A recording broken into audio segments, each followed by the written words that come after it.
E essa gente juntou denúncias falsas, o MP aceitou irresponsavelmente e o juiz, induzido a erro, me afastou. Aí recorremos no TJ, apenas um desembargador negou, os outros não votaram até hoje. Recorremos ao STJ, e consequentemente ao Supremo, e foi aí que eu tive a maior decepção da minha vida, juridicamente falando, onde eu tinha a convicção que no Supremo Tribunal Federal essas coisas não aconteciam. O Ricardo Lewandowski, então presidente do Supremo, de 200 prefeitos que recorreram para votar para o cargo, chuta você, quantos votaram para o cargo de 200? Eu não faço ideia. Chuta. Metade? Todos votaram para o cargo. Tinham prefeitos presos. O Lewandowski mandou tirar da cadeia e pôr na cadeira de prefeito. Então, quando eu recorri, falei, poxa, eu vou voltar para a minha cadeira. Eu vou voltar a ter o meu direito de exercer meu mandato, que eu fui eleito democraticamente. O Lewandowski manda todos voltarem sob o seguinte argumento. Dano irreparável. O prefeito não pode ficar afastado, pode escrever minha linguagem, tem um linguajar jurídico adequado, que está nas reportagens, que vou te passar. O prefeito não pode ficar afastado, porque se ele for inocentado, ele perdeu o mandato. Ele fez isso com todos os prefeitos. Mas quando chegou na minha vez, aí eu comecei a receber propostas de comprar a sentença, comprar a decisão, proposta de 800 mil, 1 milhão e 800, 2 milhões de reais, de advogados de Brasília e Goiás.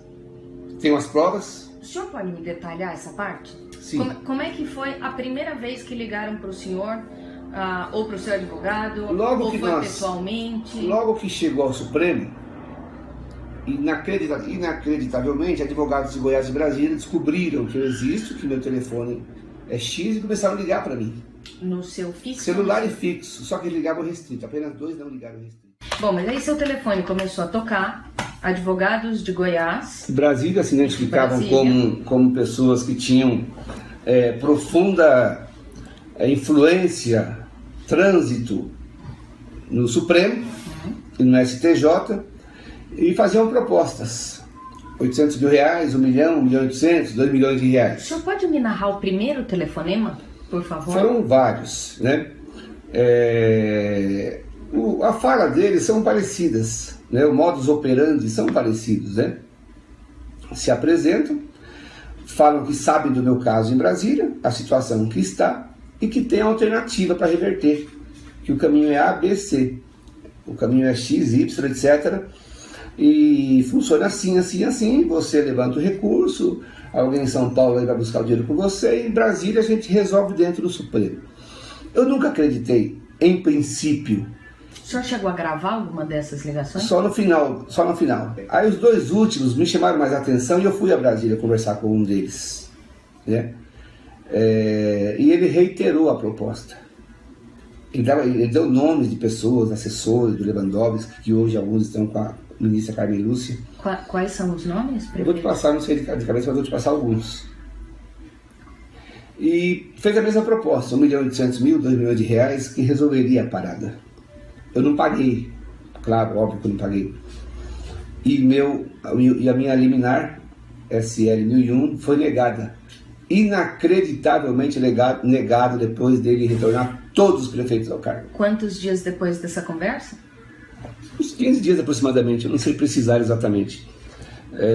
Porque eu não tinha, em princípio, a disposição, a coragem de levar isso adiante, fazer uma denúncia no CNJ, na Polícia Federal. Eu vou ao Senado denunciar também, porque o CNJ não tem competência para nem investigar, nem punir o ministro do Supremo, eu não sabia. E ao ser indeferida a minha liminar, aí começou a me causar uma revolta muito grande. E novamente os advogados vieram falar comigo. Falaram assim, olha, você não pagou, você não fez, perdeu. Falei, mas como? Todos os prefeitos voltaram para o cargo. Você não pagou. O senhor chegou a perguntar se os outros prefeitos pagaram? Não, mas parece meio óbvio, né? O prefeito está preso, está em cárcere, está preso, e o Lewandowski tira o sujeito da prisão e põe na cadeira de prefeito. Falei, pô, meu caso é tão simples, acusação tão frágil contra mim, eu vou voltar logo. E fui ao CNJ, fiz a denúncia formal, faz uns 15 dias, até hoje ninguém me chamou no CNJ para nada, nenhum contato. O senhor protocolou a denúncia formal? Formalmente, tenho uma cópia contigo. Tá. E até hoje nem um contato. Por mais grave que seja, estou denunciando o ministro do Supremo. Eu achava que no outro dia eu estava sendo chamado lá no CNJ, no Supremo, para me explicar como é que eu estou expondo o ministro. Nada aconteceu. Em razão disso, eu tomei a iniciativa de procurar a Polícia Federal e também a revista Veja e a Folha de São Paulo, lá em Brasília. Eu falei com a assessoria do Daiello, do Leandro Daiello. Eu fui na fonte. É tão impressionante que conversei com a assessoria dele, depois que eu protocolei a denúncia, dei uma cópia para a assessora dele, chamada Karine, e falei: Karine, é muito grave, explica para o diretor da Polícia Federal, esse crime está acontecendo agora, o flagrante está acontecendo, se ele agir hoje, ele prende em flagrante os criminosos que estão negociando sentença no Supremo. Portanto, Karine, eu vou ficar aqui no hotel Kubitschek o dia inteiro esperando para vocês me chamarem para eu colaborar nessa investigação. Nem sinal. Então, voltando à narrativa, o senhor me contou agora há pouco que quando o seu recurso pedindo para voltar ao cargo de prefeito aqui de Ferraz de Vasconcelos chegou no gabinete do ministro Lewandowski em Brasília, poucos dias depois o senhor começou a receber ligações de advogados de Goiás e de Brasília, dizendo para o senhor que o senhor precisaria pagar para ter uma decisão favorável. Eles não falavam de forma assim direta, você tem que pagar, mas diziam assim: tem um jeito, tem um caminho. Né? E o senhor perguntava, qual é o caminho? Sim, depois que ganhou-se uma certa confiança no telefonema, aí eles foram abrindo. E falando de valor aberto. Eles falam aberto, 1 milhão, 1,5 milhão, 2 milhões. No STJ variou de 800 mil a 1,5 milhão de reais. Aí o senhor recebeu essas ligações, o senhor chegou aí a Brasília conversar com um desses advogados para entender bem como é que isso funcionava, e ele mencionou para o senhor o nome de várias pessoas do gabinete do ministro Lewandowski. Vários servidores, assessores diretos, etc. Ele colocou o nome dessas pessoas para o senhor em que condições? Eles seriam membros de uma quadrilha instalada dentro do gabinete? Ele colocava os nomes dessas pessoas como sendo um partícipe de um esquema que eles tinham de fazer acontecer, né? De fazer com que fossem alcançados os objetivos, né? Quantas pessoas, prefeito, ele mencionou? Eu calculo entre 4 e 7 pessoas. Ok. Né? E o nome do ministro? Ricardo Lewandowski. O nome do ministro entrou na conversa, é isso que eu quero dizer? Não. O ministro, na versão dos advogados, fazia parte desse esquema? Os advogados nunca falaram que o ministro Lewandowski liderava o esquema, ou era o chefe do esquema, ou pegava dinheiro. Nunca me falaram. Mas sempre afirmaram que era a equipe do Lewandowski. Por isso que a denúncia que eu fiz no CNJ, eu coloquei o nome dele. Né, até para que houvesse um impacto maior. Então, na sua avaliação, não é possível garantir que o ministro estava envolvido, mas não é possível afastar essa possibilidade? Não tem dúvida. Eu não posso afirmar nem negar, na minha opinião, que o ministro Ricardo Lewandowski tenha participação nisso. Eu quero crer que não, porque me parece que ele é correto. Mas se a Polícia Federal tiver a coragem de investigar, eu não quero nada. Não quero indenização porque eu perdi praticamente a minha vida aqui, a minha carreira. Eu não quero nada. Eu quero que se investigue. Okay. Quando a liminar foi negada para o senhor, a mesma liminar que em situações semelhantes já havia sido concedida para uma série de outros prefeitos, o senhor disse que os advogados continuaram, voltaram a te ligar. Voltaram para fazer o agravo. Ok, e daí o que eles disseram nessa segunda... Disseram que em razão de ter sido negado a primeira vez, que a segunda vez era mais difícil conseguir, mas ainda assim tinha um esquema. E que fatos essa pessoa deu para o senhor para comprovar essa tese? Ele me telefonava várias vezes de dentro do Supremo. Ele teve um fato que me chamou muito a atenção. Quando eu entrei com recurso a primeira vez no Supremo, esse advogado me ligou certo dia meio que desesperado, porque ele estava trabalhando, segundo ele, para fazer o esquema dar certo, da minha liminar ser aprovada, né? E ele me ligou desesperado, esbaforido, e falou assim: olha, tem um tal de Marcos Vinícius ligando aqui na presidência do Supremo para atravessar uma petição. Você conhece esse Marcos Vinícius? Eu falei: pô, Marcos Vinícius é o procurador que faz parte aqui dos caras que fizeram as denúncias para me afastar. Aí eu fiquei intrigado, falei: como é que ele sabe que tem um cidadão lá do fim do mundo ligando dentro da presidência do Supremo. Não tinha como ele adivinhar. Logo, tinha rolo aí, ele tinha penetração lá. Continuaram ligando para o senhor, ainda tem jeito de consertar e tudo mais, o senhor falou, vou a Brasília de novo, me liga depois, vou pensar, não vou pagar. O que o senhor falou? A partir daí, eu já comecei a me preparar para fazer o que estou fazendo hoje, que são as denúncias. Comecei a guardar conversa do WhatsApp. No passado, quando eu comecei o trabalho jurídico para voltar ao cargo, eu nunca imaginei que fosse chegar numa situação dessa, de receber proposta de dentro do Supremo para vender a minha sentença, meu julgamento. Portanto, eu cometi o erro de não gravar as conversas, né? Eu achei que fosse muito simples, porque eu via que todo mundo tinha voltado ao cargo. Mas algumas o senhor gravou? Sim. Quando eu comecei a agir para agravo, né? O agravo no Supremo, depois que foi negado a primeira vez, aí eu comecei a guardar documentos, gravações, WhatsApp, telefonemas. O que eu tenho, se a Polícia Federal, repito, se tiver coragem de investigar, se a ministra Carmen Lúcia tiver a coragem de permitir a investigação dentro do Supremo, o que eu tenho é o suficiente para puxar o novelo, como é que fala? A ponta aí do iceberg para fazer uma lava-jato dentro do Supremo. O senhor teve algum indício de algum outro gabinete envolvido? Não. Claro que antes do seu recurso chegar no Supremo, ele teve de passar pelo STJ. Como é que foi a sua passagem ali, a passagem do seu recurso? Como é que o senhor foi abordado? Ali foi parecido, né? Naturalmente que primeiro fomos ao STJ. Aí eu recebi 5, 6 ligações de advogados de Goiás e Brasília. A mesma turma? A mesma turma. Inclusive, um dos advogados foi o mesmo que trabalhou a questão no STJ, que óbvio que eu não paguei, haja vista que eu não voltei para o cargo, e continua até hoje em Brasília. Esse que eu não posso passar o nome ainda, porque se a PF foi investigado, aí ele já foi embora. Esses advogados que te ligavam faziam parte de um mesmo grupo ou eram concorrentes, digamos, rivais desse negócio? Eu posso dizer que eles não seriam concorrentes, eles participam de um esquema onde chegam os processos dentro, de acordo com o que eles me falaram, chegam os processos dentro dos recursos, processos dentro do STJ, pessoas de dentro do STJ, não necessariamente o ministro, a assessoria pega esse processo e vai passando para os advogados parceiros do esquema, do crime.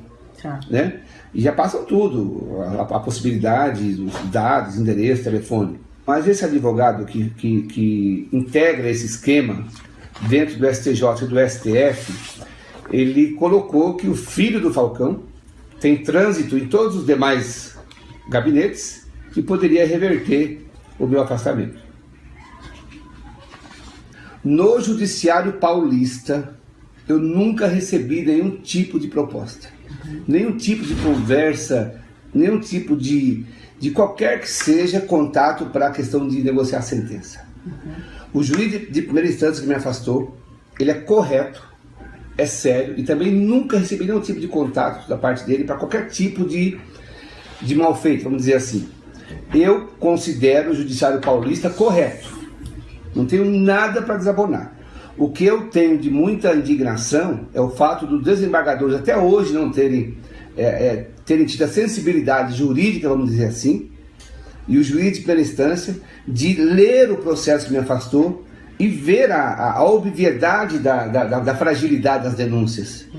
E o principal, de me manterem afastado, sem eu ter sido condenado, sem eu praticamente não ter sido ouvido, e as denúncias serem totalmente frágeis, falsas e fabricadas. Como é que o senhor se sente vendo tantos políticos envolvidos na Lava Jato atuando nos seus mandatos há muito tempo? Isso faz parte, isso tudo, na minha opinião, faz parte de todo um sistema apodrecido e corrompido do Brasil, que a sociedade fala político tal, político, política. Se a sociedade acordar, ela vai perceber que a classe política é uma pequena engrenagem desse processo corrupto que apodreceu, que é um câncer, eu diria, incurável no Brasil. A Polícia Civil, Carlos Roberto Ferreira, o Galo, é um dos chefes do PCC em São Paulo. Em 2008, ele foi preso após um roubo a banco que terminou com perseguição policial e invasão à residência com reféns. Ele foi beneficiado por uma decisão do Supremo Tribunal Federal. O ministro Ricardo Lewandowski concedeu habeas corpus ao bandido, alegando que a execução da sentença antes do fim de todos os recursos ofende o princípio de presunção de inocência. Quem perde é a sociedade, que fica absoluta à mercê do momentismo ou da circunstancialidade de apenas um ministro decidir e criar jurisprudência contrária ao majoritário entendimento da Corte. Galo chegou a ser solto durante o processo e depois de mais de um ano de investigação, foi preso novamente no ano passado, quando assistia a uma partida entre Santos e Corinthians na Vila Belmiro. Nós nos sentimos altamente frustrados, porque montar uma operação para se prender um bandido dessa magnitude, ou seja, um bandido de alta periculosidade, demanda um trabalho de inteligência, demanda uma investigação grande, demorada. O prejuízo para a sociedade é muito maior. Outras famílias, outros cidadãos que poderiam estar livres dessa pessoa, desse criminoso, se ele estivesse atrás das grades. Olá, meus amigos. Quando eu digo que eu tenho vergonha de ser brasileiro, quando a youtuber vai lá nos Estados Unidos para dizer que também tem vergonha de ser brasileiro pelas coisas que acontecem aqui, ainda tem gente que tira sarro, que dá risada e que até vaia. Será que essas pessoas estão mesmo preocupadas com o Brasil? Então eu vou ler uma matéria aqui para vocês que me deixou extremamente revoltado.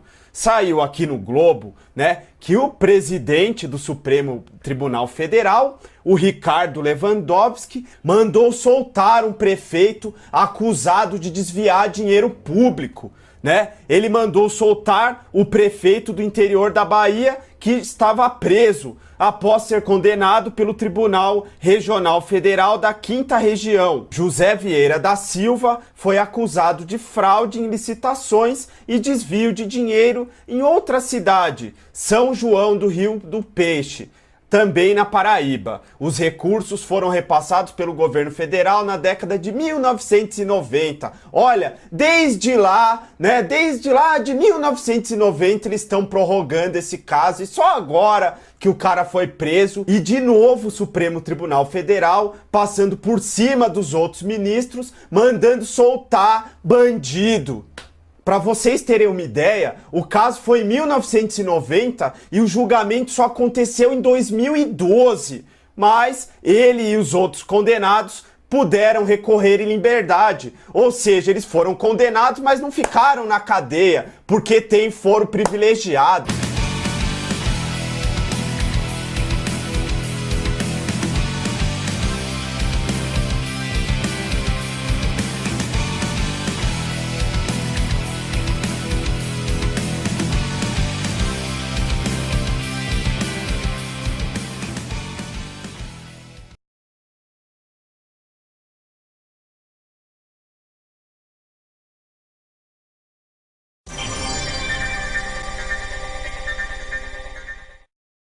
Bom dia. O ex-ministro da Justiça, Alexandre de Moraes, que fora aprovado na Comissão de Constituição e Justiça do Senado por 19-7, só para lembrar, o anterior, ministro Fachin, foi aprovado por 20-7, quase a mesma coisa.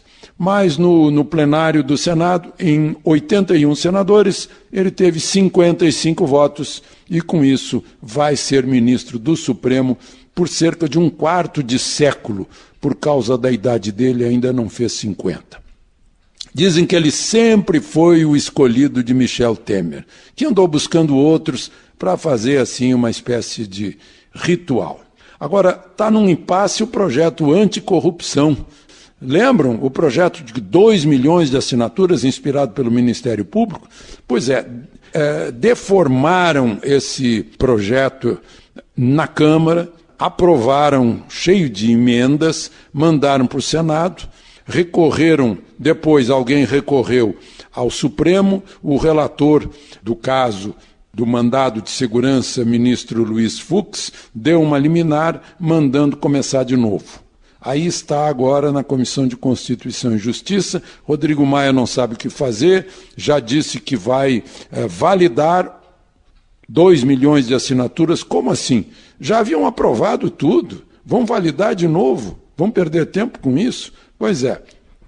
E aí manda de novo para o Senado não sabe o que fazer. O ministro Fux diz que vai esperar a solução da Comissão de Constituição e Justiça da Câmara. O relator da Lava Jato, o ministro Luiz Edson Fachin, negou a Lula e a Aécio acesso às delações que se referem a eles e que ainda estão sendo investigadas. Ele disse que no período, na fase de investigação, tem que haver sigilo para não atrapalhar. Então não vão ter acesso. Agora, se for instaurado inquérito por causa dessas delações contra os dois, aí sim a defesa deles vai poder ter acesso. As Forças Armadas deixaram ontem o Rio de Janeiro. Fizeram muito bem. Segurança pública é com estados. Já estavam fazendo piada dizendo que se houver greve de uma bateria de escola de samba, vão convocar as Forças Armadas para fazer o ritmo. Só para lembrar, o clássico Vasco e Flamengo era para ser realizado no estádio Mané Garrincha, aqui em Brasília. Depois transferiram para Juiz de Fora. Agora não é mais em Juiz de Fora. Sabem por quê? Porque a PM de Brasília e a PM de Minas Gerais diz que não vão garantir jogo de campeonato carioca porque tem o carnaval para se ocupar. Aí eu fico pensando, puxa, o Brasil nesse momento está entre o carnaval e o futebol. Que coisa, né? De Brasília, Alexandre Garcia. A grande novidade dessa indicação do Alexandre de Moraes para o STF são duas, na verdade, são duas grandes novidades. Uma, que há muitos anos não entrava ninguém do PSDB no STF, né? O último foi Gilmar Mendes, que todo mundo sabe, é notório, né? De que ele defende o lado do PSDB. E, por outro lado, a outra grande novidade... Nossa, tá ruim aqui, né? Acho que é a luz. Bom, enfim. A outra grande novidade é que isso nos dá a nítida sensação de que do jeito que tá não dá, certo? A forma como tá desenhada a indicação dos ministros do STF tá toda errada. Por quê? Porque ela tem a mão do executivo. O executivo não pode passar, né, a escolher, a ser o determinante na acolhida desse nome.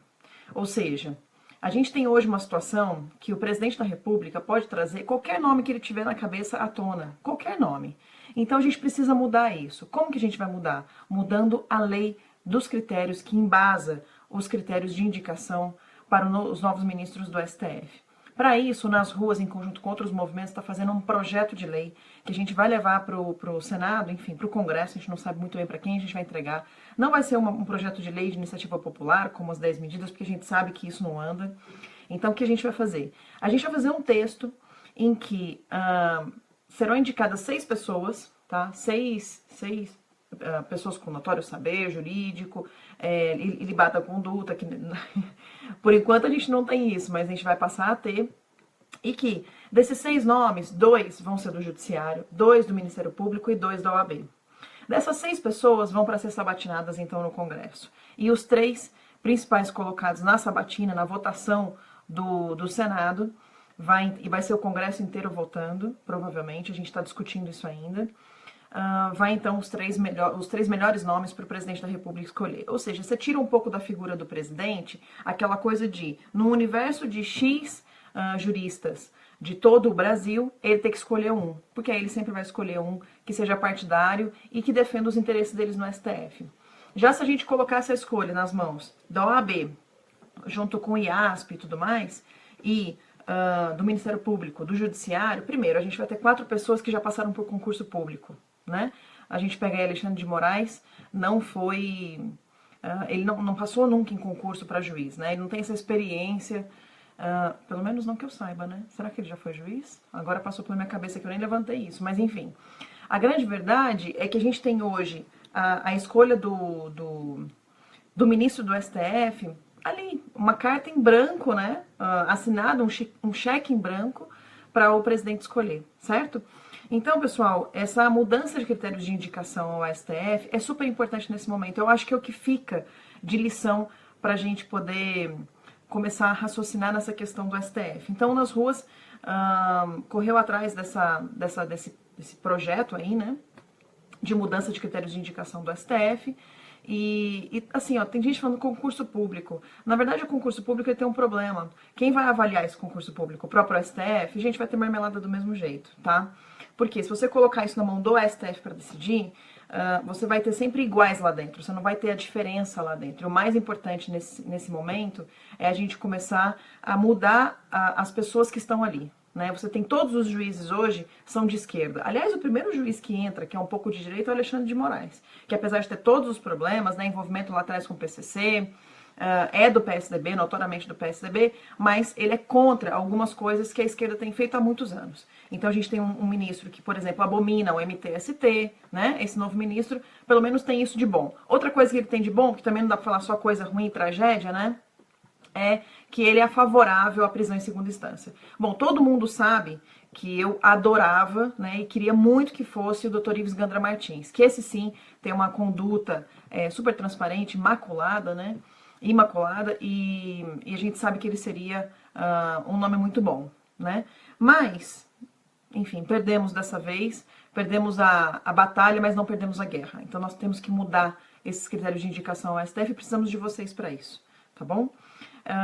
E outro negócio, né, o que uma pessoa acabou de falar aqui, todo esse blá blá blá, sabatina, tudo isso daí é para preencher o tempo, porque todo mundo sabia que ele ia ser aprovado, né, assim como o Fachin foi lá atrás também. O lado bom é que ele já está entrando esperto de que a população está de olho, a gente não está mais assim, quietos e calados como era antigamente, ou seja, da indicação do Fachin para cá, a gente começou a mostrar que... Ai, caramba, fixei um comentário aqui que não era para ter fixado, mas enfim. De um tempo para cá a gente começou a mostrar que a gente está ativo e vivo para tudo isso, certo? Então, pessoal, eu acho que dia 26 de março, uma das maneiras que a gente tem que levar para a rua é essa mudança de critérios de indicação do STF, tá? Não vamos esquecer de curtir, compartilhar o evento, tá? Tá publicado na nossa página, é só vocês entrarem lá e achar o evento nas ruas. Confirme sua presença, porque mais gente tem que ficar sabendo desse evento. Então, o lado ruim disso, da indicação do ministro Alexandre de Moraes, né, para quem entrou agora, é o fato dele ser do PSDB, todo mundo já sabe disso, é o fato dele ter ali um histórico com o PCC, mas o lado bom é que ele é contra a esquerda, né, essa coisa toda de MTST, invasão de terra, etc. Ele é a favor do armamento, né, do fim do desarmamento, e ele também é a favor da prisão em segunda instância, a manutenção da prisão em segunda instância. Lembrando, pessoal, que lá atrás, quando o Teori votou na prisão em segunda instância, não foi discutido o mérito, né? Foi julgado só a cautelar. E agora será discutido o mérito dessa prisão em segunda instância, e esse voto do Alexandre de Moraes vai fazer toda a diferença, porque estava 5-6, vocês lembram isso? Então, como estava 5-6, o sexto aqui era o Teori. Se ele saísse, entrasse que fosse contra a prisão em segunda instância, a gente tinha um grande problema ali de reverter a prisão em segunda instância, porque vai ser julgado o mérito, né? Provavelmente aí nessas próximas semanas, ok? Então, tem um lado bom, que é a manutenção da prisão em segunda instância. Olho, viu? Porque esse cara aqui aí não vai processar ninguém do PSDB, tá? Pelo menos tem um lado bom. O PSDB não tem voto suficiente para salvar ninguém, mas o PT tem. O PT tem voto suficiente para salvar quem eles quiserem lá dentro. Muito olho, muito cuidado. Um grande abraço, fiquem com Deus e até depois. Eu quero falar um pouquinho sobre liberdade e direitos, porque há um processo de hipocrisia que nós vivemos no nosso país e é importante que a gente faça uma reflexão sobre isso. No ano de 2003... E eu vou lembrar, deputado Júlio, não é por acaso, quando Lula chega ao poder, se estabeleceu no Brasil o Estatuto do Desarmamento. Nada mais era do que um discurso hipócrita de que desarmando o cidadão de bem, desarmando a sociedade, nós íamos controlar, evitar o aumento da criminalidade no Brasil. Mas não era nada disso, fazia parte do projeto petista de dominação e poder. Aliás, todos os governos totalitários desarmaram as suas populações para com mais facilidade poder fazer, deputado Macris, o que a literatura registra a exaustão, o controle social. Era um dos instrumentos do projeto de poder petista. E aí, dele campanha de desarmamento. Algum marginal, algum bandido, algum traficante, algum homicida, algum estuprador, algum sequestrador entregou a sua arma? É evidente que não. E aí, hipocritamente, o governo federal da época e lamentavelmente hoje se continua a fazer isso no Brasil, transferia para o cidadão comum, para o cidadão de bem, a responsabilidade sobre os índices de criminalidade no Brasil, numa farsa, desde o seu início, um roteiro que ficou invertendo valores no nosso país. E nos últimos 10 anos, é bom lembrar, o comércio legal de armas reduziu-se em 90% no Brasil. E a pergunta fica, e a criminalidade? Cresceu exponencialmente no Brasil. Nós ainda vimos o Estado dar a garantia ao bandido de que o cidadão ou a cidadã não tem capacidade, nem nenhum instrumento para proteger a sua vida, a sua família, a sua integridade ou o seu patrimônio. Durante esse período, o governo anterior colocou quase 9 milhões de brasileiros na ilegalidade. Foram aqueles brasileiros que se negaram a entregar sua arma, porque sabiam que o Estado não podia prover a sua segurança e queria manter esse direito inalienável, inclusive expresso na Declaração Universal dos Direitos Humanos, que o cidadão tem o direito de defender a sua vida a qualquer preço. Bem maior de todos nós. Este ano faz 12 anos do referendo. Foi lá em 2005, aonde 2 em cada 3 brasileiros disseram ao governo: eu quero manter o direito de poder ter uma arma no Brasil. E o que fez o governo Lula, o que fez o governo Dilma? Ouvidos moucos. Chega desta hipocrisia. Já que nós estamos livres do ranço petista, eu faço um apelo a todos os parlamentares, ao presidente dessa casa, à mesa diretora da casa, de que a gente possa dar andamento ao projeto 3722 do nobre deputado Rogério Peninha, que revê a questão do Estatuto dos Armamentos, dá condição à sociedade a poder recuperar aquilo que foi a vontade do brasileiro. Mais de 65% da população disse que queria manter o direito à legítima defesa. A liberdade do exercício desse direito é algo que nós juramos defender na Constituição. E cá para nós, nenhum governo tem o direito de garantir ao bandido que nós não podemos reagir. Nós temos que ter o direito de defender a nossa vida e das nossas famílias. Veja também os outros vídeos do canal e deixe seu comentário. SeuTube. Notícias, humor, diversão, informação. Inscreva-se no canal e deixe seu like se gostou.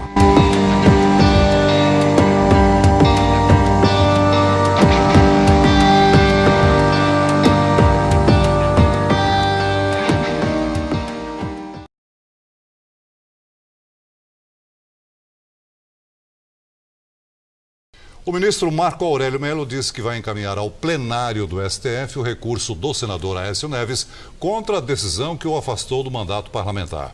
Marco Aurélio foi sorteado hoje como relator do inquérito aberto contra Aécio, do PSDB de Minas Gerais. O senador é investigado por suspeita de receber propina do grupo JBS. Aécio Neves nega as acusações.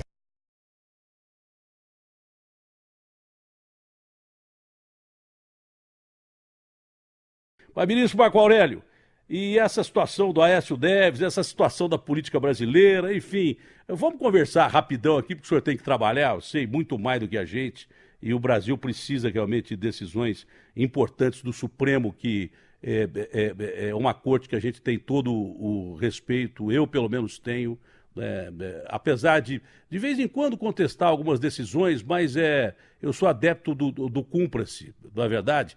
Nem sempre tudo que é legal é justo, mas eu sou adepto do cumpra-se a lei. Bom dia, ministro, que honra falar com o senhor, ministro. Bom dia, Datena, uma satisfação enorme. Eu vejo que a vida do jornalista também não é fácil, né? E o computador parece que não gosta de mim, né? Já que fui sorteado aí relator desses inquéritos. E agora eu os remeti à Procuradoria-Geral da República para ela contrarrazoar os agravos, né? E levarei à primeira turma esses agravos. Por que não atuo individualmente? Porque ombreio com o meu antecessor e não posso caçar um ato do meu antecessor. Agora vamos ver o que o colegiado decidirá a respeito. a respeito das prisões verificadas, né, da irmã do senador Aécio Neves, de um primo e de um cidadão, e quanto também não só a possibilidade de retorno dele à cadeira de senador, e como considerado o pedido do Dr. Janot no sentido de que ele seja preso, né? Nós temos aí os extremos, um querendo voltar, né, ao Senado, e o Ministério Público titular de uma possível ação penal pretendendo a prisão do senador.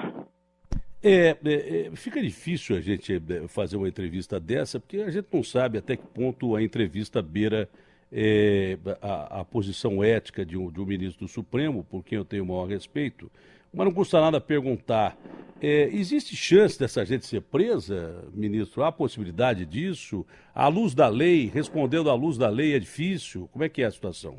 Olha, nós temos aí esse afã punitivo, né? E o que era exceção em um passado se tornou regra. Prender-se para posteriormente apurar-se. Quando o processo crime, ele direciona no sentido de você apurar para selar da culpa em execução da pena imposta. Ninguém passa a mão na cabeça de quem cometeu o desvio de conduta a ter-se a prisão. Agora vamos esperar, vamos ver o que o colegiado decide a respeito. O ministro Luiz Edson Fachin rejeitou o pedido do Dr. Janot, procurador-geral da República, no sentido do implemento da prisão do senador Aécio Neves, apontando que não teria havido o que requer a Constituição Federal para ter-se a prisão de um parlamentar, que é o flagrante, né?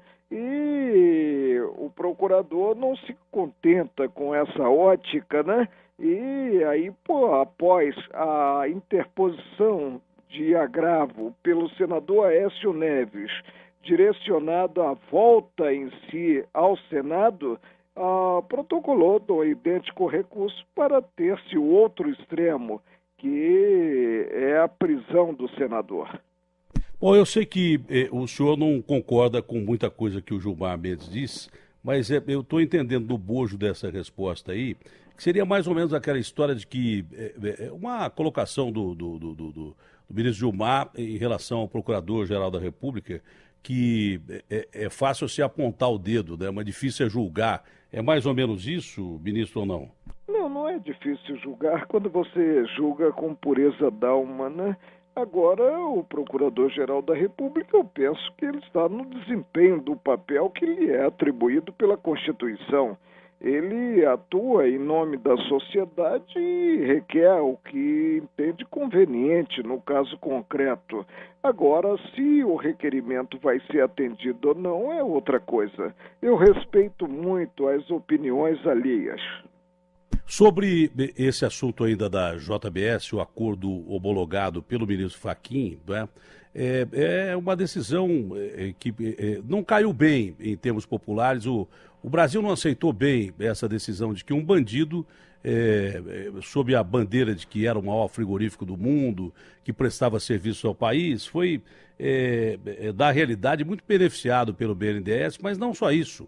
No momento em que ele aponta o sujeito que ele corrompeu, solapando as bases da República, porque muita gente dessas pessoas que ele apontou como culpadas, muita gente deve ser culpada, outros têm direito à defesa, pode até sair ileso, mas na verdade esse cidadão e o irmão dele, a família dele, eles solaparam a República Brasileira, foram embora com iate em cima do navio, com seus bilhões de faturamento, vão pagar uma dívida em 25 anos com juros baixos e fogem da cadeia, né? Que seria no momento em que se diz que há muita impunidade no Brasil, sem o afã de colocar todo mundo na cadeia, mas colocar quem deve na cadeia.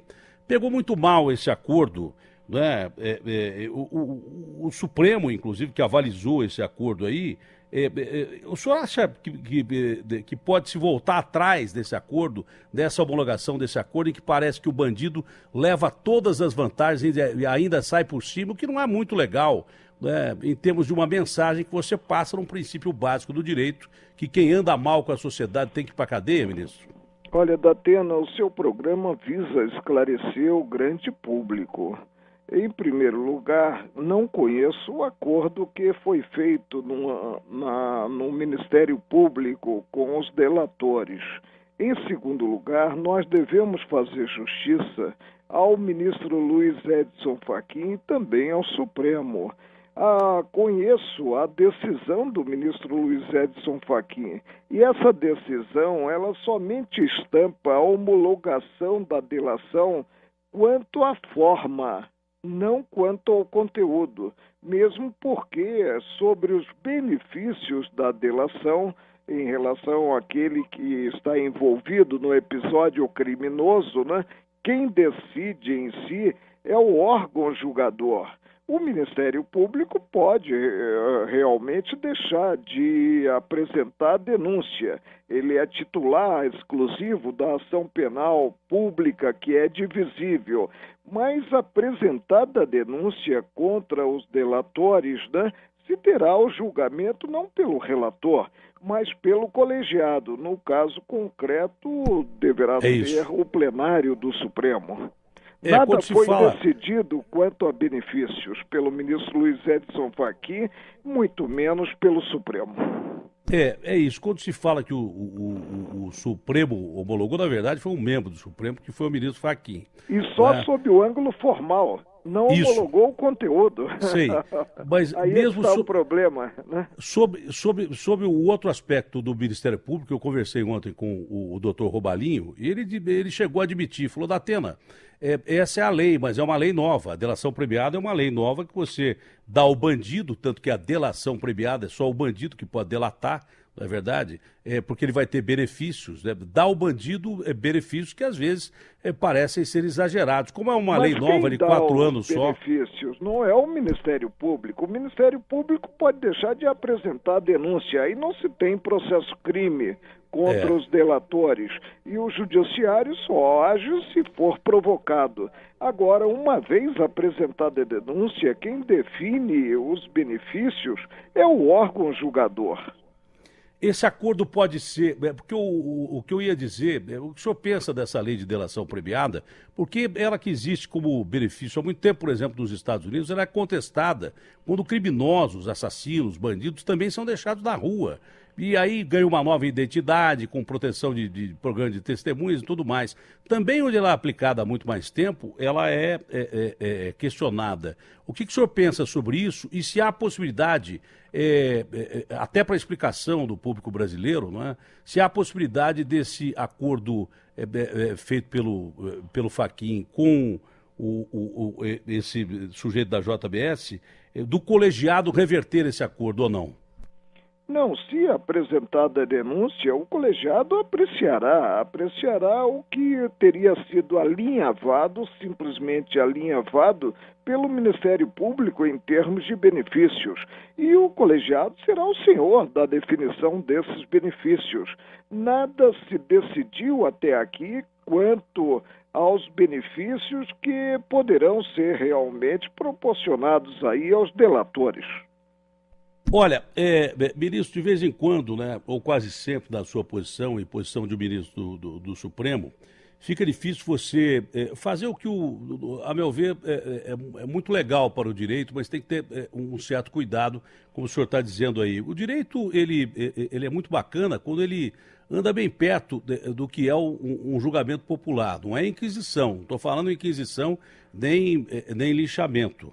Mas no Brasil de hoje está cada vez mais difícil, eu reconheço isso, porque as pessoas estão raivosas com muitos crimes cometidos. Ontem o senhor votou a favor da restrição do chamado foro privilegiado, limitando a prerrogativa a crimes cometidos durante e em razão do exercício do mandato. Como é que o senhor analisa essa questão, ministro? Olha, eu votei porque convencido de que a Constituição Federal não encerra o que eu apontei como um elevador processual, o sobe e desce do processo, e que, no caso, a prerrogativa de ser julgado por um certo órgão está diretamente ligada ao cargo exercido. cessado o exercício do cargo, nós temos aí acusação contra um cidadão comum e ele deve responder no que eu apontei como pedreira da magistratura, que é a primeira instância, e aí, evidentemente, ter a observância do processo, né? Agora, houve um pedido de vista, o ministro Alexandre de Moraes, né, fez até, eu registrei isso em sessão, um nariz de cera longo para pedir vista do processo, e eu me senti na obrigação de antecipar o voto, quando foi seguido nessa antecipação pelas duas ministras, a ministra Rosa Weber e a ministra Carmen Lúcia. Nós temos aí um score de 4-0. Precisamos de mais 2 votos, considerados os 7 restantes, para alcançarmos a maioria absoluta e realmente revelarmos à sociedade em geral qual é o alcance da Constituição Federal. E o alcance é único. Tem-se uma prerrogativa e não um privilégio, porque todo privilégio é odioso. Olha, quando eu digo que respeito para a pessoa, eu respeito pela coragem e pela competência, né? E isso eu falo sempre do ministro Marco Aurélio. Ele tem coragem e muita competência, senão não estaria onde está. Agora, a coragem é para poucos e ela tem que ser usada com calma. O Brasil, hoje em dia, está vivendo um dos processos piores da sua história, né? O presidente da República está aí sob ameaça de ser empichado por um processo no TSE e daí por diante.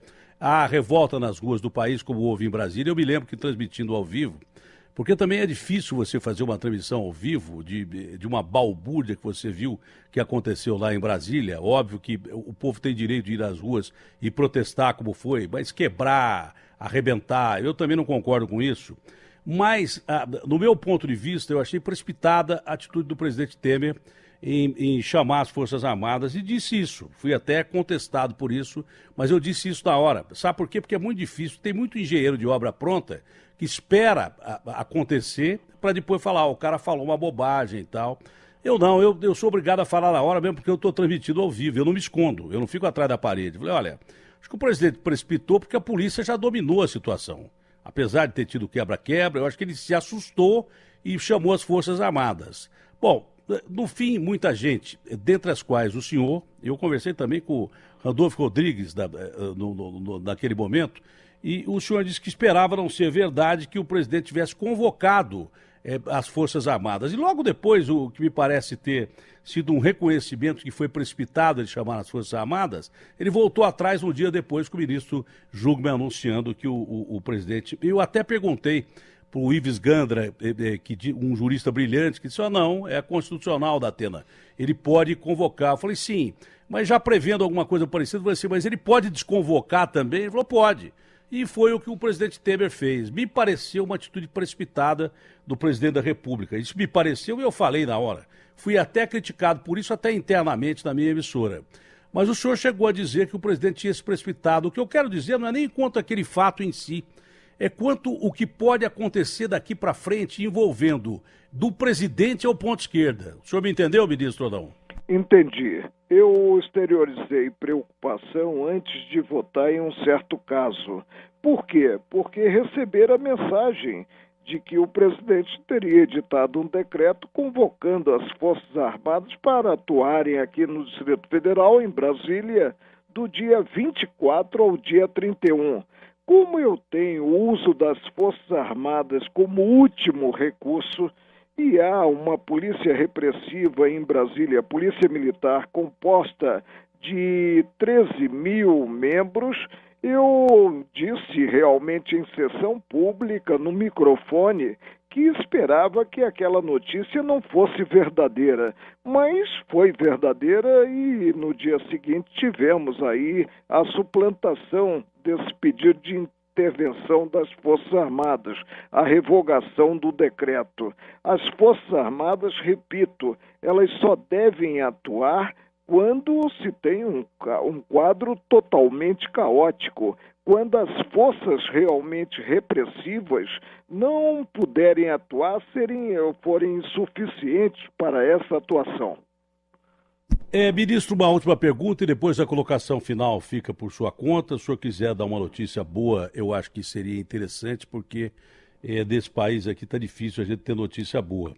Mas a pergunta é a seguinte, eu estou vendo aqui no UOL, não sei se rebate a Folha de São Paulo, por Temer, o TSE pode tirar do julgamento dados de doações ilegais da Odebrecht. O que seria mais ou menos o seguinte, explicando grosso modo para o povão que está ouvindo a gente aí. Um julgamento que tem que ser técnico em todos os sentidos, em qualquer instância, qualquer julgamento que envolva o direito, ele tem que ser técnico acima de tudo. Mas pelo jeito aqui estão querendo politizar esse julgamento e, sob o pretexto de uma boa economia, manter o presidente da República em que pese ele poder ter cometido alguns crimes. Repito, dele poder ter, porque há a presunção da inocência desse caso e todo mundo tem direito à defesa. Não seria diferente com o presidente da República. Mas não lhe parece que estão querendo politizar um julgamento que tem que ser técnico, como todo julgamento, ministro? Olha, há uma máxima em direito. Em direito, o meio justifica o fim, não o fim é um meio, né? E a atuação de um tribunal deve ser uma atuação equidistante. Tribunal não está engajado em qualquer política governamental. E é isso que todos, a sociedade em geral, espera do Tribunal Superior Eleitoral, que já integrei por 3 vezes, né? Quanto à sociedade, a minha voz é uma voz que revela esperança. O período que nós estamos vivendo é um período alvissareiro, sinaliza dias melhores.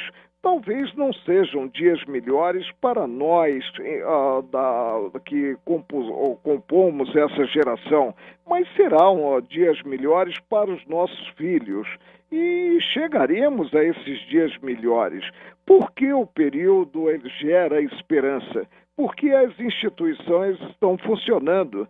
Já não se varre mais para debaixo do tapete, né, os erros e os desvios de conduta que são notados atualmente dos homens públicos.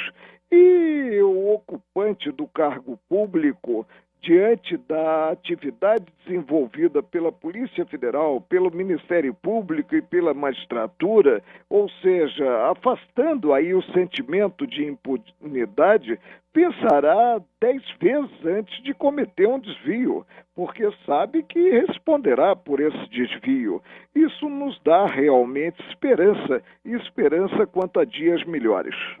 Parodiando o Churchill, e eu não gosto muito de usar frases de grandes estadistas ou de grandes pensadores. Uma vez eu estava conversando com o presidente Fernando Henrique, numa entrevista que eu fui fazer, e eu comecei a citar, porque o Fernando Henrique é um sujeito muito culto, claro, né? E culto até demais.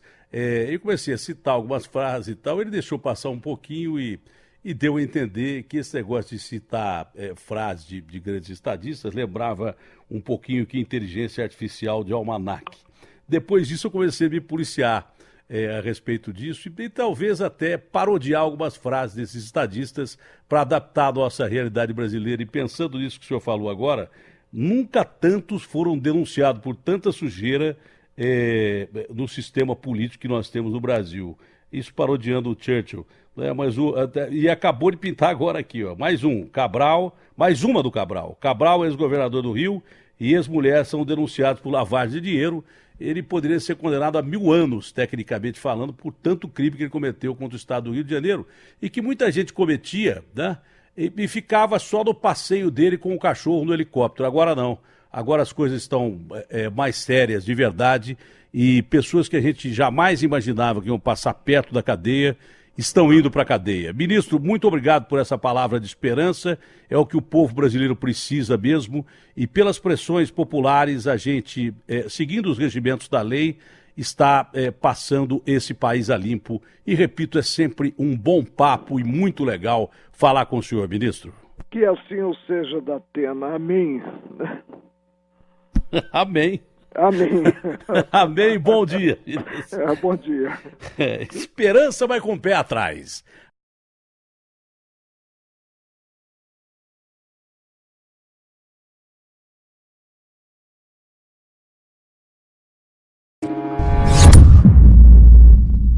Antes de assistir esse vídeo, não se esqueça de se inscrever no canal e ativar o sininho para receber novos vídeos. O laudo da perícia da Polícia Federal que analisou as gravações da conversa entre o empresário Joisley Batista, dono da empresa JBS, e o presidente Michel Temer e os gravadores usados pelo empresário aponta que não houve edição de conteúdo, ou seja, não houve manipulação nos diálogos. A informação foi confirmada por duas fontes envolvidas na investigação. A perícia oficial contesta a perícia contratada pela defesa de Michel Temer, do perito Ricardo Molina, que apontou entre 50 e 60 pontos de obscuridade e mascaramentos na gravação. Investigadores afirmam que os peritos da Polícia Federal encontraram pontos de descontinuidades técnicas, ou seja, variações no sinal de áudio, provocadas por questões técnicas, sem sinais de fraude ou edição. O laudo acrescenta que as conversas de Joisley com o presidente têm lógica e coerência. De acordo com o laudo da PF, um dos dois gravadores que o empresário apresentou à PF foi, de fato, utilizado para registrar a conversa. O laudo da PF foi entregue em mãos ao delegado do caso, que foi ao Instituto Nacional de Criminalística para recebê-lo. O parecer será enviado na segunda-feira ao Supremo Tribunal Federal e anexado ao inquérito, cujo relatório parcial foi entregue pela Polícia Federal ao STF na última segunda-feira. O relatório afirma que evidências indicam com vigor que Temer e o ex-assessor e ex-deputado Rodrigo Rocha Loures cometeram crime de corrupção passiva. A PF aguardava a perícia da gravação para concluir as investigações sobre a suspeita de que Temer e Loures cometeram outros dois crimes: obstrução de justiça e formação de organização criminosa. Advogado de Temer. O advogado do presidente Michel Temer, Antônio Cláudio Maris de Oliveira, disse ao G1 que ainda não teve acesso ao documento da PF e que buscará conhecer o teor da perícia para se pronunciar. E você, o que pensa desse assunto? Deixe o seu comentário e curta o vídeo.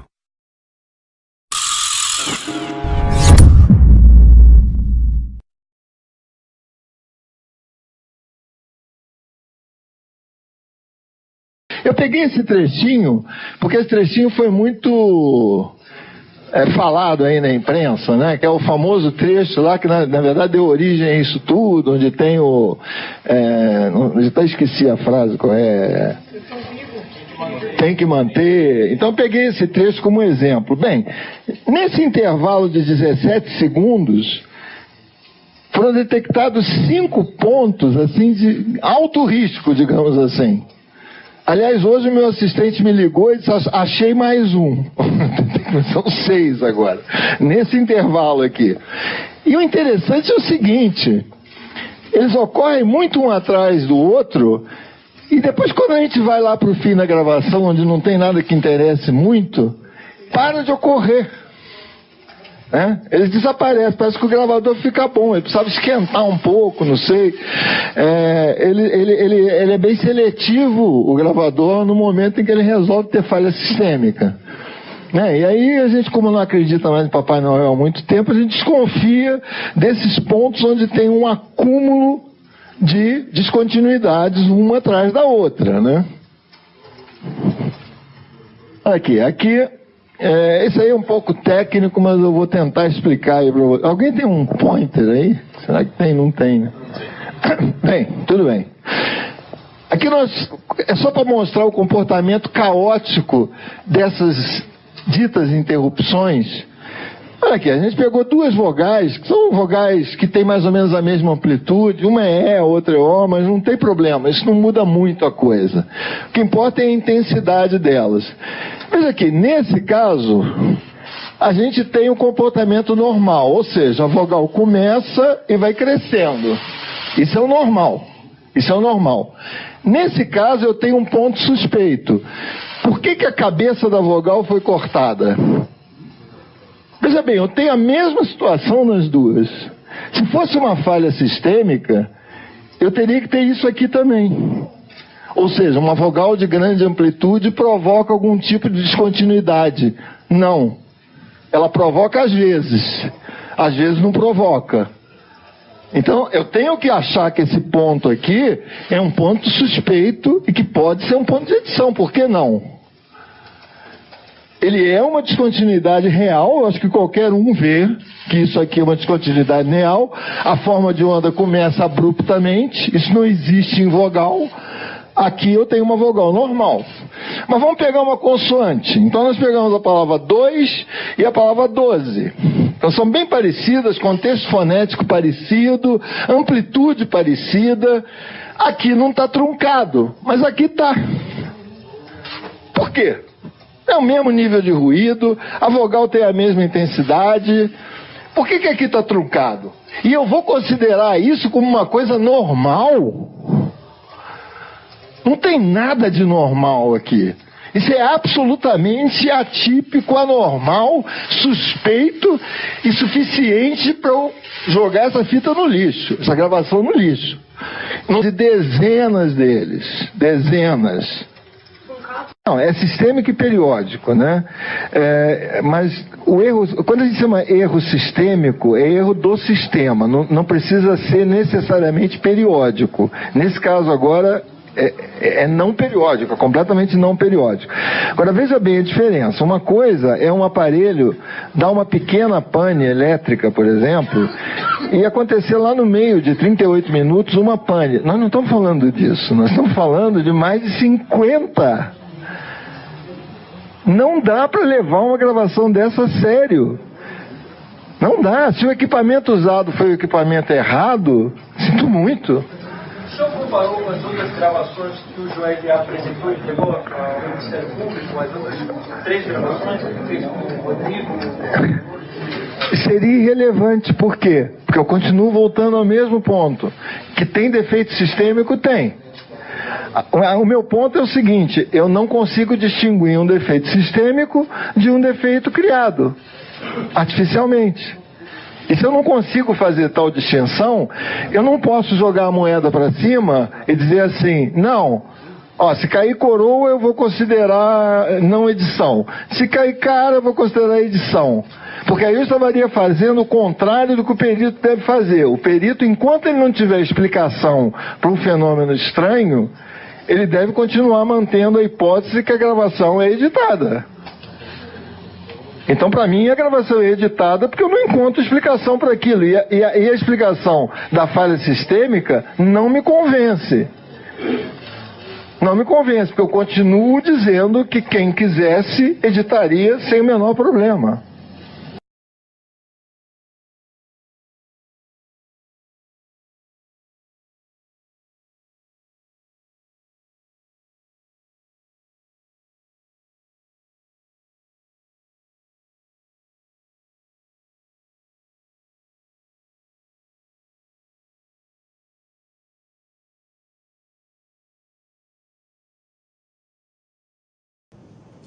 Neste fim de semana, a Polícia Federal vai fazer varreduras em telefones e gabinetes de todos os ministros do Supremo Tribunal Federal. Segundo o próprio tribunal, varreduras são normais para detectar grampos ou outras ameaças. Mas a deste fim de semana foi determinada pela presidente do STF, ministra Carmen Lúcia, depois da divulgação de notícias de que o governo teria acionado a ABIN para investigar o relator da Lava Jato, ministro Fachin, com a intenção de constrangê-lo. Na ocasião, Carmen Lúcia classificou de inadmissível qualquer iniciativa nesse sentido. E o presidente Michel Temer desmentiu que o governo federal tivesse tomado uma medida desse tipo.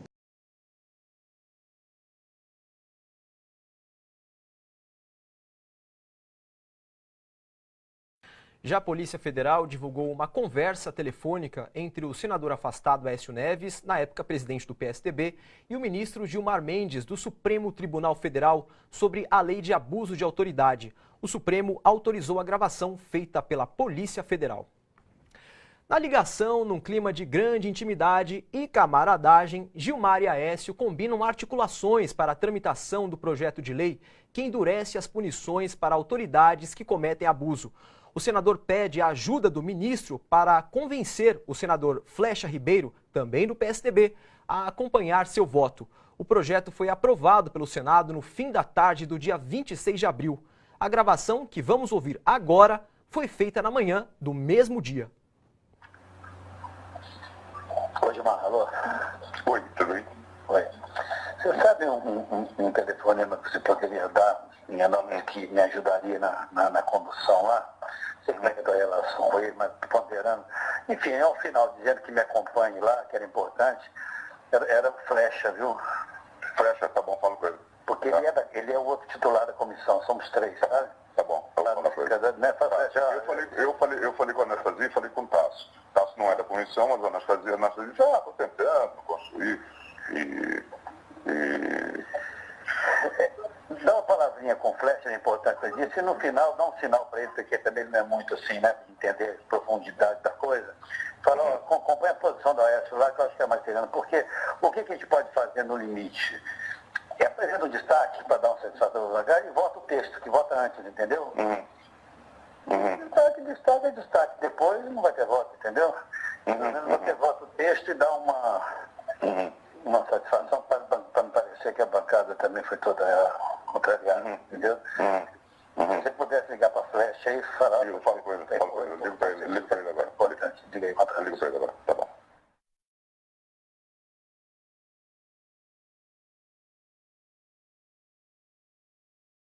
Continuar falando do senador mineiro, o ministro Ricardo Lewandowski foi sorteado, né? Vai ser o novo relator de um dos 5 inquéritos em que Aécio foi afastado, e ele responde, né, no STF por irregularidades narradas nas delações da Odebrecht. No total, o Tucano responde a 8 inquéritos no Supremo. O ministro Edson Fachin mandou o caso para redistribuição entre os colegas, porque para ele não há relação direta com a Operação Lava Jato. Agora, Vera, esse é um inquérito que apura o pagamento de vantagens indevidas pela Odebrecht a pedido de Aécio para as campanhas, né, dele, do Pimenta, enfim.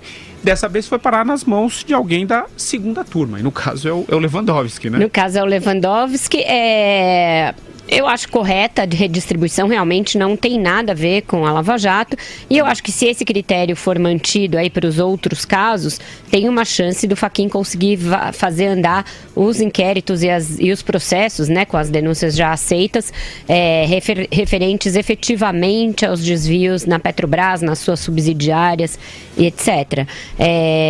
Mas, se o procedimento está sendo esse, cumpre perguntar aquilo que o Andreasa já vinha perguntando, se o do Temer não teria de ter o mesmo destino, e qual é a ligação exata com o caso Petrobras. É só o Eduardo Cunha, é o único fio a ligar o inquérito do Temer à Lava Jato? Parece um pouco tênue, então caberia uma explicação, eu acho, de por que nesse caso não valeu o critério da redistribuição.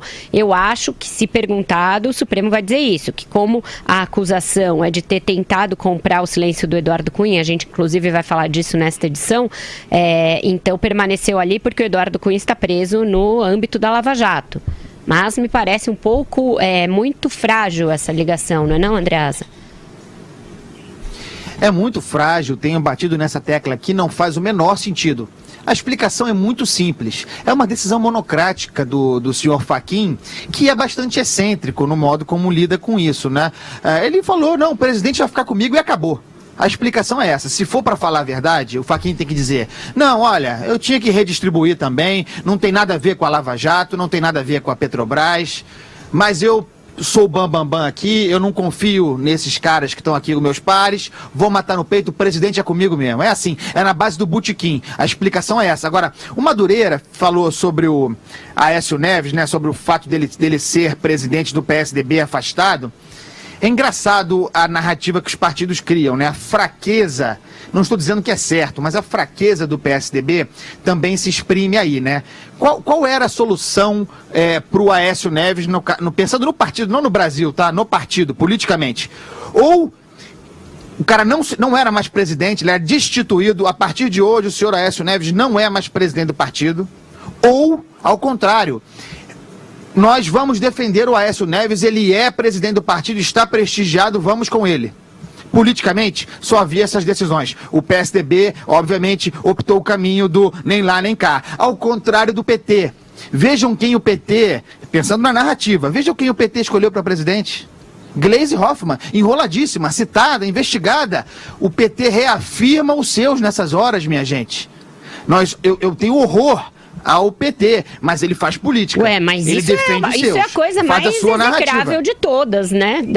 Cabe a gente, como analista, execrar um partido fazer isso. E não há a menor dúvida. Não há a menor dúvida, Vera, mas para o partido, para a mensagem que o partido não quer convencer a gente. O PT não quer falar pra gente. Ele quer falar pros seus. E para os seus, ele fala direito. Ele fala para cada vez menos gente fazendo isso, eu acho. E o PSDB também, porque o Aécio tá lá, coitado, no PSDB. Não é que ele tá afastado. O PT fala para aqueles seus 20% que bastam para colocar o candidato do partido no segundo turno. O PSDB não faz nada. Não faz nada.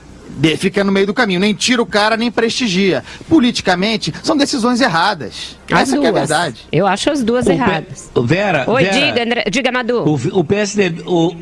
O PSDB está perdendo não só eleitores, ele está perdendo ativistas, está perdendo militantes que estão indignados saindo do partido.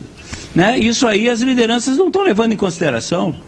Eles estão dando um tiro no pé, eles tinham que ter uma atitude firme com relação. Bom, a Vera mencionou... Não, tem uma militância, pô.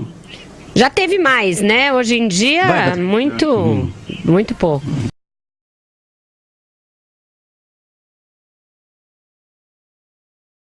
No combate à corrupção no Brasil era mostrar para os procuradores que, apesar de 3 anos de esforços, nada mudou. Tudo continua igual. Os políticos no topo não mudaram nada. Isso começa com o número 1, com o presidente da República. Época perguntou então quem é o número 2. Joesley disse que é o Aécio, porque era a alternativa. Teve 48% dos votos dos brasileiros e que precisava fazer uma ação que fosse indiscutível para o entendimento da população e do Ministério Público. Registrar como se dão as conversas com o número 1 da República e com o número 2, que seria a alternativa ao 1. Se o Brasil não entendesse que o 2 era igual ao 1, o Brasil ia achar que a solução era substituir o 1 pelo 2, mas o 2 é do mesmo sistema. Joesley contou que tanto o PT quanto o PSDB usaram o mesmo sistema. Caixa 2, nota fria, compra de coligação, que calculou que ia precisar do apoio do Aécio se ele fosse eleito. Aécio pediu para dar 50 milhões no primeiro e 50 milhões no segundo turno e tentou trazer o PR para o lado dele por 35 milhões de reais. Joesley disse que já havia se preparado para pagar, mas que então o PR apareceu através do PT, cobrando 40 milhões. Segundo Joesley, Aécio disse que tentou fazer por 35, mas que o PT cobriu os 40. Joesley disse numa exclamação: "E nós pagamos. Pode isso?" Perguntado se o áudio gravado no Palácio do Jaburu entre ele e o presidente Temer foi adulterado, Joesley respondeu enfático que de modo algum, zero, podem fazer todas as perícias do mundo. Tentam desqualificar o áudio por desespero. Gravar uma pessoa não é algo trivial, é duro, doído, forte, mas que a única coisa que o conforta nessa história de ter gravado é que registrou o que eles falaram. Não botou palavra na boca de ninguém. Joesley se perguntou: se mesmo com toda a robustez das provas nós já estamos sendo perseguidos, imagine se fosse só o meu testemunho, se isso fica só da minha boca. Em outro trecho da entrevista à revista Época, Joesley Batista diz que a ex-presidente Dilma Rousseff pediu 30 milhões de reais para a campanha de Fernando Pimentel ao governo de Minas Gerais. E que Temer viu nele um empresário que poderia financiar as campanhas e fazer esquemas que renderiam propina. Perguntado por que não gravou Lula, se não seria importante para o país, Joesley respondeu que nunca teve conversa não republicana com Lula, que esteve com ele 2 vezes, em 2006 e 2013, que o contato era o Guido Mantega, que sempre resolvia, então para que ter outro? Joesley lembrou que entregou provas aos procuradores e que o PT tinha o maior saldo de propina. Joesley confirmou que a Dilma pediu 30 milhões de reais para o Pimentel.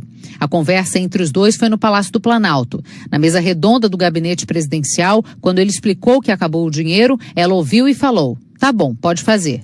Neste ponto da entrevista, Joesley detalhou sua relação com o presidente Temer iniciada em 2009 e 2010. Disse que no segundo encontro, Temer já deu o celular e passaram a trocar mensagens. Frequentou o escritório e a casa dele em São Paulo e o Palácio do Jaburu.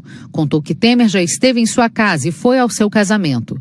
Disse que a relação entre eles era institucional, de um empresário que precisava resolver problemas e via nele a condição de resolver problemas. E acrescentou comentou que acha que Temer via nele um empresário que poderia financiar as campanhas e fazer esquemas que renderiam propina e que toda a vida teve total acesso a Temer. Joesley disse que o Temer não tem muita cerimônia para tratar desse assunto. Não é um cara cerimonioso com dinheiro. Joesley falou também do empréstimo, do jatinho e do papel do presidente Temer na Câmara.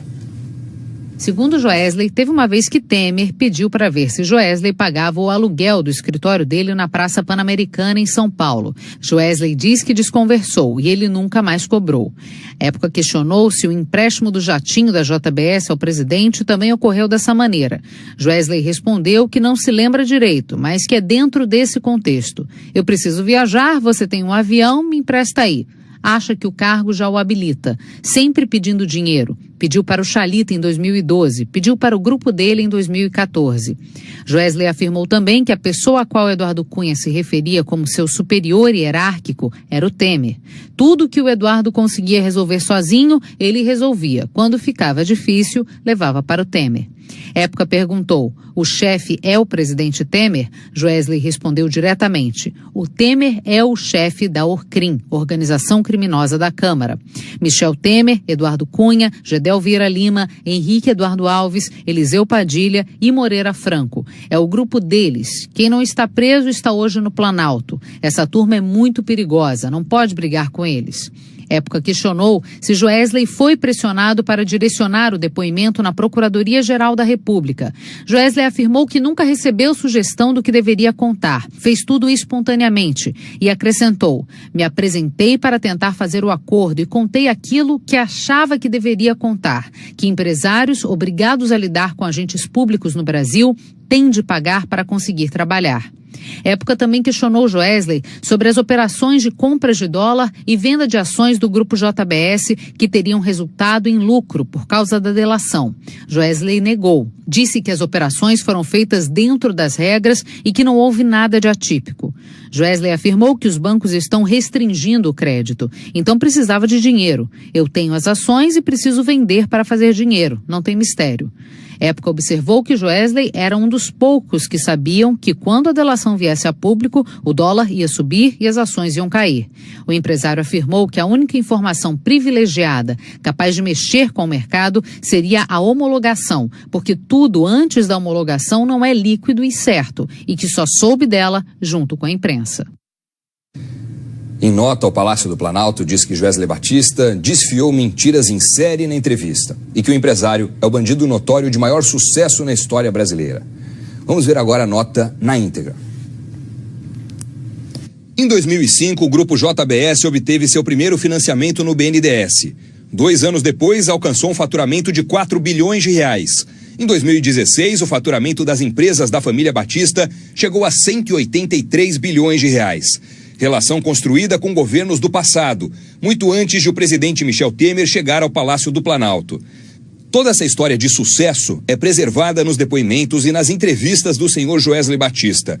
Os reais parceiros de sua trajetória de pilhagens, os verdadeiros contatos de seu submundo, as conversas realmente comprometedoras com os sicários que o acompanhavam, os grandes tentáculos da organização criminosa que ele ajudou a forjar, ficam em segundo plano, estrategicamente protegidos. Ao bater as portas do Palácio do Jaburu, depois de 10 meses do governo Michel Temer, o senhor Joesley Batista disse que não se encontrava havia mais de 10 meses com o presidente. Reclamou do Ministério da Fazenda, do CAD, da Receita Federal, da Comissão de Valores Mobiliários, do Banco Central e do BNDES. Tinha, segundo seu próprio relato, as portas fechadas na administração federal para seus intentos. Qualquer pessoa pode ouvir a gravação da conversa na internet para comprová-lo. Em relação ao BNDES, é preciso lembrar que o banco impediu, em outubro de 2016, a transferência de domicílio fiscal do grupo para a Irlanda. Um excelente negócio para ele, mas péssimo para o contribuinte brasileiro. Por causa dessa decisão, a família Batista teve substanciais perdas acionárias na Bolsa de Valores e continuava ao alcance das autoridades brasileiras. Portanto, tinham milhões de razões para sentir ódio do presidente e de seu governo. Neste fim de semana, em entrevista à revista Época, esse senhor desfia mentiras em série. A maior prova das inverdades é a própria gravação apresentada por ele como documento para conseguir o perdão da Justiça e do Ministério Público Federal por crimes que somariam mais de 2.000 anos de detenção. Em entrevista, ele diz que o presidente sempre pediu algo a ele nas conversas que tiveram. Não é do feitio do presidente tal comportamento mendicante. Quando se encontraram, não se ouviu ou se registrou nenhum pedido do presidente a ele, e sim o contrário. Era Joesley quem queria resolver seus problemas no governo e, por isso, pede seguidamente. Não foi atendido antes, muito menos depois. Ao delatar o presidente em gravação que confessa alguns de seus pequenos delitos, alcançou perdão por todos os seus crimes. Em seguida, cometeu ilegalidades em série no mercado de câmbio brasileiro, comprando $1 bilhão e jogando contra o real, moeda que financiou seu enriquecimento. Vendeu ações em alta, dando prejuízo aos acionistas que acreditaram nas suas empresas. Proporcionou ao país um prejuízo estimado em quase R$300 bilhões, logo após vazar o conteúdo de sua delação para obter ganhos milionários com suas especulações. Os fatos elencados demonstram que o senhor Joesley Batista é o bandido notório de maior sucesso da história brasileira. Conseguiu enriquecer com práticas pelas quais não responderá e mantém hoje seu patrimônio no exterior com o aval da Justiça. Imputa a outros os seus próprios crimes e preserva seus reais sócios. Obtém perdão pelos seus delitos e ganha prazo de 300 meses para devolver o dinheiro da corrupção que o tornou bilionário e com juros subsidiados. Pagará anualmente menos de um dia do faturamento de seu grupo para se livrar da cadeia. O cidadão que renegociar os impostos com a Receita Federal, em situação legítima e legal, não conseguirá metade desse prazo e ainda pagará juros muito maiores. O presidente tomará todas as medidas cabíveis contra esse senhor. Na segunda-feira serão protocoladas ações civil e penal contra ele. Suas mentiras serão comprovadas e será buscada a devida reparação financeira pelos danos que causou, não somente à instituição Presidência da República, mas ao Brasil. O governo não será impedido de apurar e responsabilizar o senhor Joesley Batista por todos os crimes que praticou, antes e após a delação. O repórter Murilo Salviano está em frente ao Palácio do Jaburu, em Brasília. Fala com a gente agora ao vivo.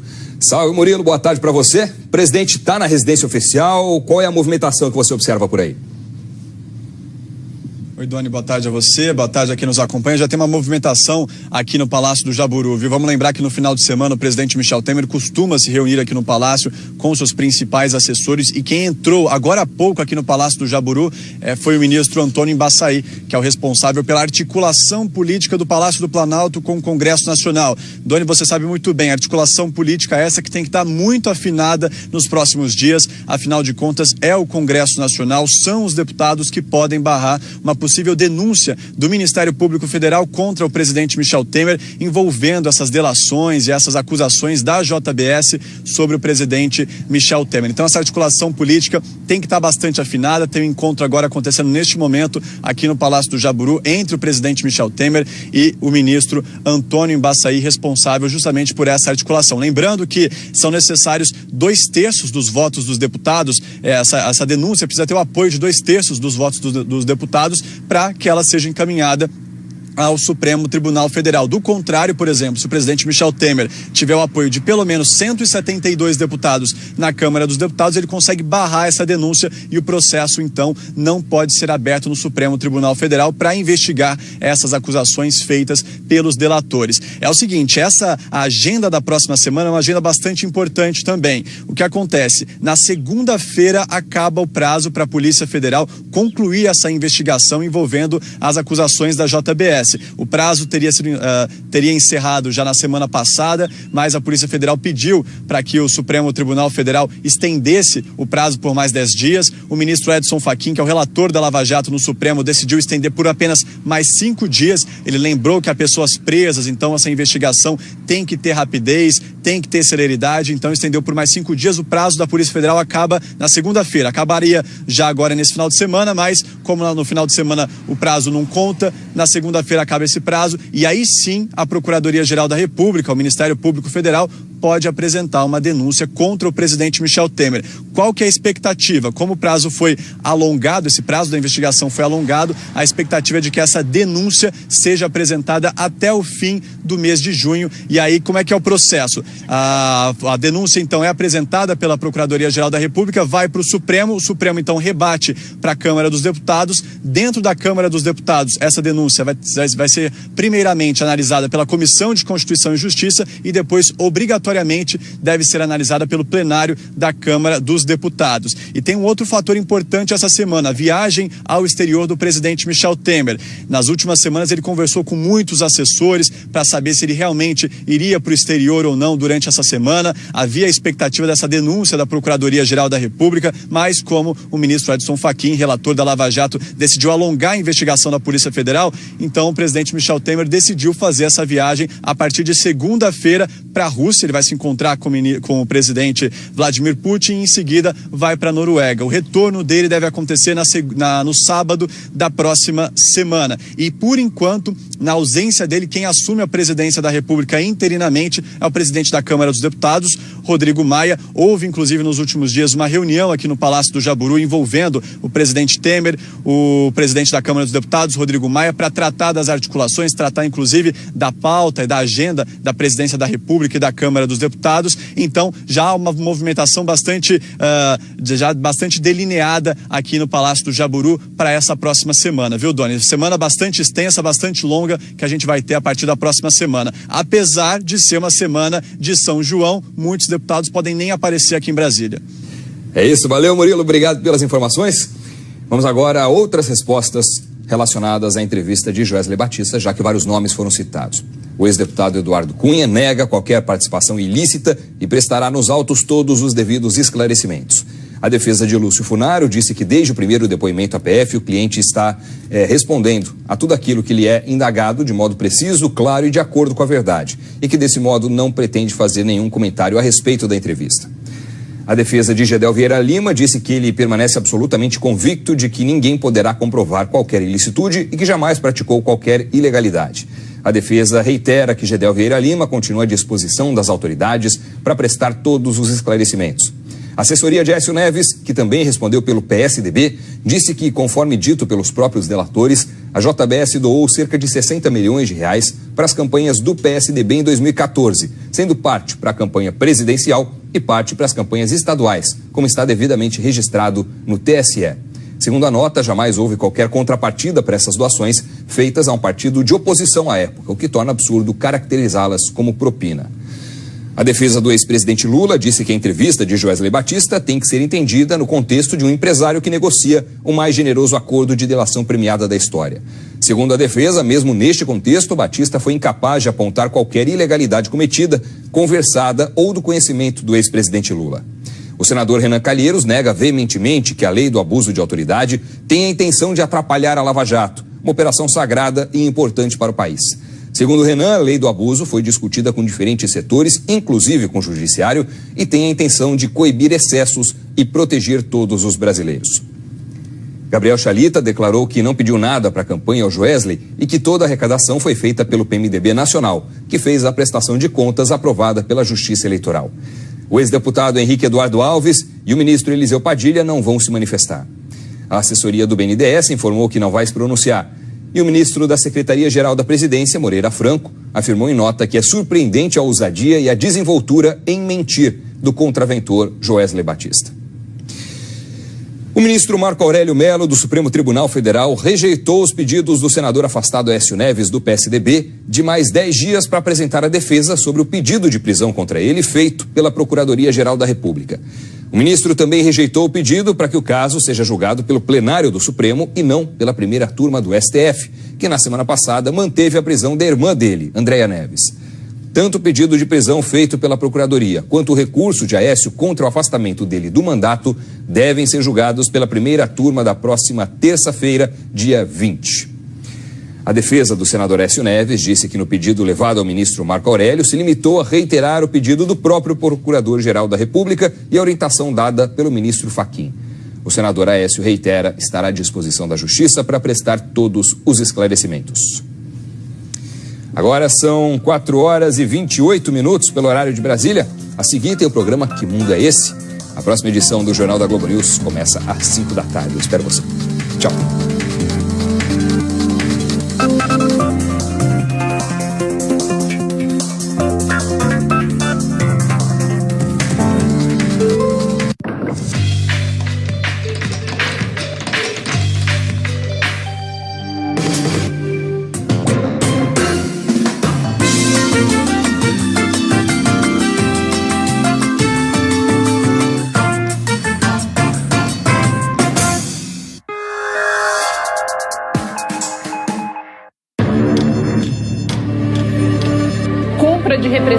Parlamentar.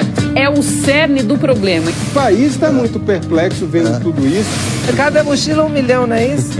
Cultura de corrupção, né? Se a gente mostrasse a íntegra de todos os vídeos das delações, seriam 11 dias e 7 horas de vídeo no ar.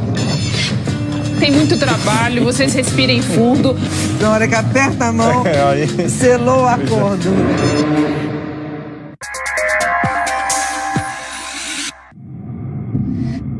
Every day the race starts. We can't hesitate. 5 laps remaining, keep running like a champion does.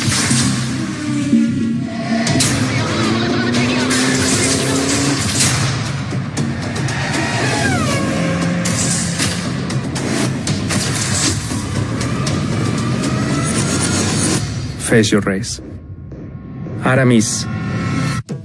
Gente, esse aplicativo iFood é bem bom, hein? Super fácil de usar. Tem até uns filtros, tipo esse aqui, saudável. Vou pedir um wrap de alcachofra, berinjela e castanha com molho de tahine, um pudim de chia com calda de mirtilo e um suco de cupuaçu com cambuci. Delícia, hein? É, mas você pode substituir por um double cheeseburger bacon egg com maionese, por exemplo. Pra qualquer bolso, qualquer hora, qualquer fome, iFood.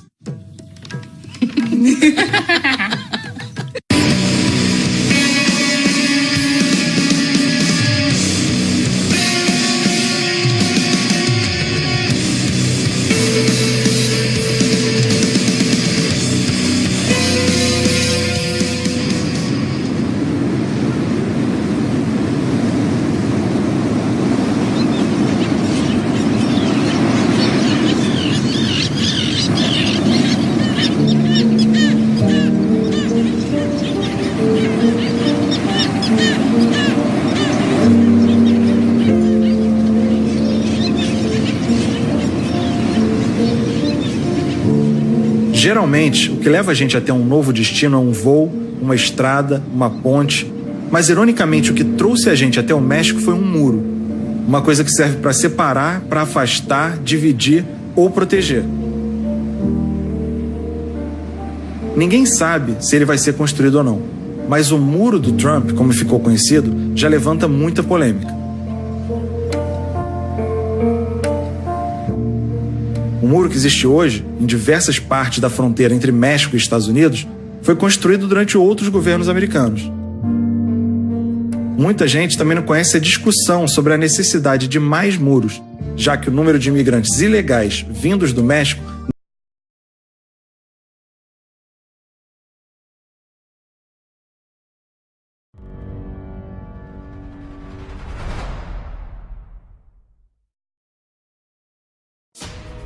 O Ministério Público Federal de Curitiba emitiu uma nota rebatendo as acusações feitas por Cristiano Zanin em coletiva de imprensa no dia de hoje. Segue a nota. Defesa do ex-presidente tenta pessoalizar acusações e transformar julgamento por crimes de corrupção em julgamento político. A Força-Tarefa Lava Jato do Ministério Público Federal no Paraná vem a público repudiar o artigo A Verdade de Lula, publicado no jornal Folha de São Paulo em 20 de junho de 2017.